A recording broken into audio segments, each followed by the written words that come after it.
Assalamualaikum warahmatullahi wabarakatuh. Selamat siang anak-anak. Mari kita buka acara ini dengan bacaan basmalah bersama-sama. Bismillahirrahmanirrahim. Pada pertemuan kali ini Bapak akan melanjutkan materi budidaya ikan konsumsi, di mana pada kali ini materinya adalah dengan tujuan pembelajarannya adalah mengetahui jenis-jenis wadah tempat budidaya ikan konsumsi. Ini tujuan pembelajarannya. Nah, kalau kita perhatikan wadah penampung ikan, ya, ini ada yang berupa ikan kolam ikan. Ada berupa bak atau tangki, ada dari kayu, dan di dalamnya itu dilapisi oleh plastik. Lalu ada yang dari akuarium, ada tempat ikan. Lalu ada yang berupa jaring terapung, jaring apung, biasanya di tengah sungai atau di tengah laut. Nah, apa itu kolam, apa itu bak tangki, akuarium, dan jaring terapung? Kolam wadah penampung ikan yang pertama itu kolam. Kolam itu adalah suatu wadah untuk menampung air dengan jumlah luas yang terbatas. Sengaja dibuat manusia dengan menggali tanah dengan kedalaman 5-2 meter. Ini contoh kolam. Selanjutnya wadah penampung ikan yang kedua, bak atau tangki. Nah, bak atau tangki di sini adalah wadah tempat budidaya ikan yang sengaja dibuat manusia yang berada di atas tanah. Wadah itu bisa terbuat dari bahan beton atau kayu yang dilapisi plastik dan serat fiber. Ini wadah yang terbuat dari beton. Ini adalah kayu yang dilapisi dengan plastik. Lalu ada ini wadah ikan yang dilapisi dari serat fiber. Selanjutnya wadah penampung ikan yang ketiga, akuarium. Itu satu wadah ikan terbuat dari kaca dan punya ukuran tertentu. Biasanya kalau dipelihara di kaca, di akuarium, biasanya adalah ikan hias. Jarang ikan konsumsi dipelihara di kaca, di akuarium. Wadah penampung ikan yang keempat namanya jaring terapung. Apa itu jaring terapung? Jaring terapung adalah suatu wadah ikan yang sengaja dibuat manusia untuk membatasi air yang berada dalam perairan, di dalam danau, laut, waduk, dan sungai, agar dapat digunakan untuk membudidayakan ikan.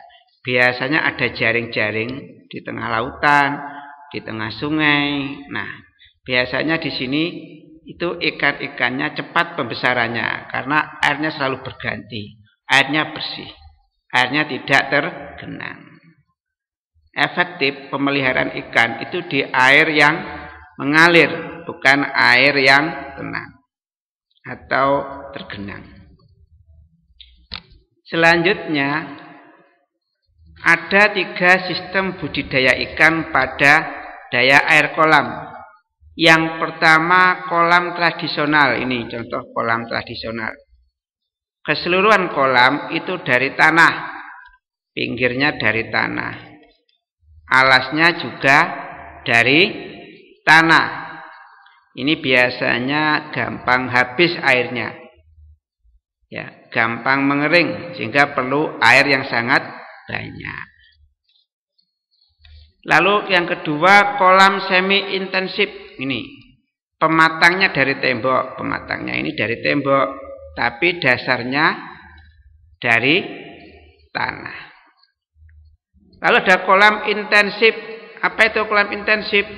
Kolam yang keseluruhan bagian itu dari tembok. Ya, ini keliru. Keseluruhan itu dari tembok. Maaf, saya keliru.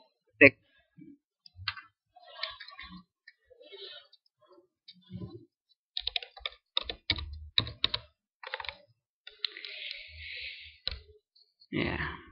Dari tembok baik pematang pinggir-pinggirnya atau bagian dalamnya.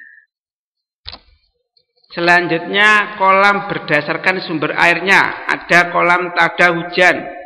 Berarti airnya hanya berasal dari air hujan. Biasanya kolam ini ketika musim hujan itu ada airnya. Dan dipelihara untuk ikan-ikan yang semusim saja. Misalnya ikan lele itu hanya cukup 4 bulan, 3 bulan, tidak besar. Nah, itu hanya satu musim saja. Musim penghujan. Kolam mata air. Kolam mata air itu berarti airnya dari sumber. Ini ada di kita ada namanya sumber ember. Kolam yang airnya dari sumber mata air. Ada kolam pengairan teknis. Kolam pengairan teknis ini airnya dari sungai dan sebagian dari sumur atau dari sumber. Kalau kolam pengairan teknis itu murni dari air sungai. Kalau kolam pengairan setengah teknis itu paroan, satu dari sungai, satu dari mungkin bisa sumber mata air. Seperti itu. Selanjutnya kolam berdasarkan asal terjadinya. A. Kolam yang sengaja dibuat manusia. Ini jelas. Kolam yang sengaja dibuat manusia. Ada kolam yang tidak sengaja dibuat. Misalnya ada sisa penggalian pasir. Lalu ada airnya dijadikan kolam. Kalau kita lihat diperhatikan di Sungai Brantas itu pinggirnya kan banyak penggalian-penggalian pasir. Dan di pinggir Sungai Brantas banyak kolam-kolam yang ada airnya, yang asalnya dari sisa-sisa penggalian pasir. Penggalian batu bata, biasanya batu bata memerlukan tanah. Habis dari tanah diuruk, diambil untuk membuat batu bata, sisa penggaliannya diisi air untuk kolam. Dan ada kolam yang berasal dari galian tambang. Di Kalimantan banyak kolam-kolam, itu sisa penggalian bahan tambang. Itu adalah kolam berdasarkan asal terjadinya. Kolam, jenis-jenis kolam berdasarkan fungsinya. Ada kolam pemeliharaan induk. Nah, ini digunakan untuk memelihara induk ikan yang sudah tahunan, 2 tahun, 3 tahun. Untuk apa? Dikawinkan. Setelah dikawinkan bertelur, setelah itu ditetaskan. Biasanya orang itu kalau beli ikan untuk indukan, itu pada orang-orang yang punya WC di mana tinjanya itu dibuang di kolam. Orang buat kolam memang sengaja dibuat untuk tempat pembuangan akhir kotoran manusia. Itu lele dan gurame. Itu ikannya besar-besar. Biasanya kalau sudah terlalu besar, sangat besar, maka dibeli oleh para peternak ikan yang untuk pembibitan. Karena mau dikawinkan biar bertelur, kalau bertelur menetas. Fungsi kolam yang kedua, kolam pemijahan atau perkawinan ikan. Di sini kolamnya itu untuk mempertemukan ikan jantan dan ikan betina biar kawin, biar memijah, lalu bertelur. Itu telurnya untuk ditantaskan untuk bibit-bibit ikan yang baru.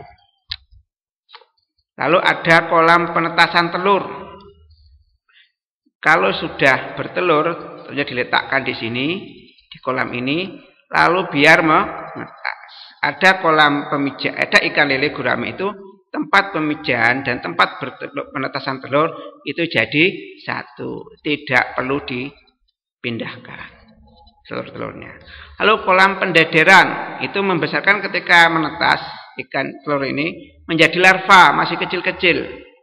Lalu di larva-larva ikan tadi, larva ikan nila, gurame, lele, dipindahkan ke kolam pendederan. Itu untuk membesarkan larva ikan menjadi ikan kecil.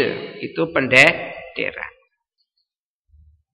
Setelah agak besar, maka dipindahkan ke jenis-jenis kolam pendederan punya pembesaran sampai panen. Panen orang-orang umumnya, panen ikan lele gurame itu dibesarkan untuk dikonsumsi, bukan untuk perindukan. Karena kalau diindukkan untuk induk ikan maka usianya sangat lama sekali. Ikan lele itu kalau panen 3 bulan 4 bulan, kalau gurame 1 tahun. Itu pun kalau zaman dulu enggak secepat itu. Mengapa sekarang cepat? Karena dibesarkan dengan makanan konsentrat. Lalu jenis kolam selanjutnya kolam penumbuhan makanan alami. Ada yang namanya Azolla pinnata. Ini untuk makanan ikan. Biasanya kita mendapatkan Azolla pinnata misalnya hanya beberapa genggam, 2 genggam seperti ini ya. Diletakkan di kolam, maka ini akan segera berkembang biak menjadi banyak. Dan ini untuk bisa digunakan untuk makanan ikan. Ada sengaja dibuat kolam tanpa ada ikannya, itu untuk membiakkan Azolla pinnata. Karena ternyata dari hasil penelitian, kolam ikan yang diberi sentrat sama Azolla pinnata lebih cepat pertumbuhannya daripada ikan yang hanya diberi sentrat saja. Kolam penumbuhan makanan alami. Kolam pengendapan biasanya gini, ini ada kolam yang airnya sumbernya dari air sungai atau irigasi. Karena masih kotor, maka ada proses penyaringan sebelum air sungai ini masuk ke kolam, ada penyaringan, ada pengendapan kotoran-kotoran. Biar ketika masuk ke kolam utama, airnya sudah bersih. Lalu jenis kolam dengan fungsinya selanjutnya adalah kolam penampungan hasil. Biasanya para petani memanen ikan lalu diambil oleh tengkulak, dikirilah ke Surabaya. Di Surabaya maka ikannya itu diletakkan di tempat penampungan hasil. Hanya sementara 1 hari. Nanti tengkulak besar itu akan kedatangan beberapa konsumen-konsumen, misalnya restoran, pasar, mengambil ikan di kolam penampungan hasil. Artinya mungkin ada 3 tangan peternak ikan, tengkulak kecil, tengkulak besar, langsung kepada pasar atau restoran konsumen. Seperti itu. Nah, Anda perlu tahu kalau Anda nanti melihara ikan dengan menggunakan wadah ikan dari kolam. Apa kelebihan dan kelemahannya? Kelebihannya yang pertama, bentuk dan ukuran kalau kolam sesuai dengan keinginan kita. Yang kedua, mampu menampung air sesuai dengan kebutuhan budidaya. Yang ketiga, kalau pakai kolam mudah dipanen, mudah dikeringkan dan diisi air. Kelebihan yang keempat, mudah pengelolaannya. Kekurangannya karena di kolam yang tergenang airnya tidak mengalir, maka jika kita hama dan penyakit sulit diatasi. Kecuali kalau ada di daerah kolam yang airnya mengalir, itu hamanya datang lalu pergi kembali. Ini keterangan dari saya. Sebagai penutup, sak bejo-bejone wong kang lali, isik bejo wong kang eling lan waspada. Wallahu muwaffiq ila aqwamit thoriq. Wassalamualaikum warahmatullahi wabarakatuh.